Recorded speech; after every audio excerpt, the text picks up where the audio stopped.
Le Conseil général de la Mayenne réalise actuellement un diagnostic archéologique sur la commune d'Argentré. Nous y avons rencontré Sylvaine Morin, chargée de l'archéologie préventive au Conseil général, qui reçoit les élèves de l'école publique d'Argentré afin de leur expliquer le métier d'archéologue. On intervient sur ce terrain bien en amont des travaux pour déterminer s'il y a des vestiges archéologiques et s'il y aura besoin de faire une fouille avant de commencer les travaux.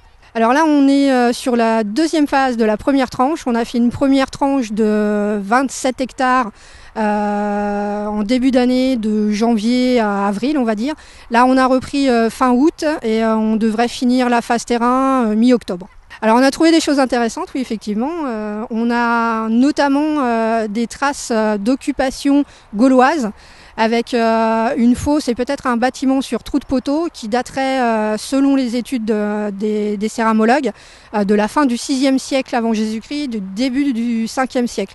C'est le deuxième ensemble qui daterait de cette période pour la Mayenne, le premier ayant été découvert par Anne Bocquet à Sainte-Suzanne. Donc c'est très intéressant parce qu'on n'a pas beaucoup d'exemples de cette période sur le département.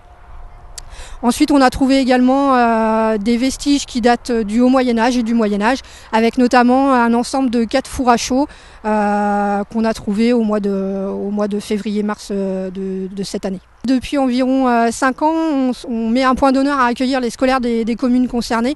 D'une part pour les intéresser au patrimoine, leur faire comprendre que c'est intéressant et qu'il ne faut pas qu'ils soient détruits sans qu'ils soient étudiés. Et puis d'autre part parce que ça fait partie aussi de notre métier à nous archéologues de faire de la médiation et de rendre au public les découvertes qu'on fait. Je gratte avec la pelle, après on met dans le seau et on balaye pour mieux voir.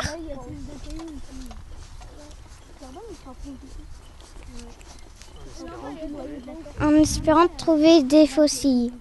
Ce matin, c'est l'école publique d'Argentré qui n'avait pas pu venir la dernière fois parce que le temps n'avait pas été de notre côté. Cette fois-ci, il y a du soleil, donc on accueille aujourd'hui 2 classes et demain matin, on accueillera une autre classe. Donc CE2, CM1, CM2, à qui on présente un peu le métier d'archéologue et notamment l'archéologie préventive et qu'ensuite on emmène dans les tranchées pour les faire fouiller comme des vrais archéologues.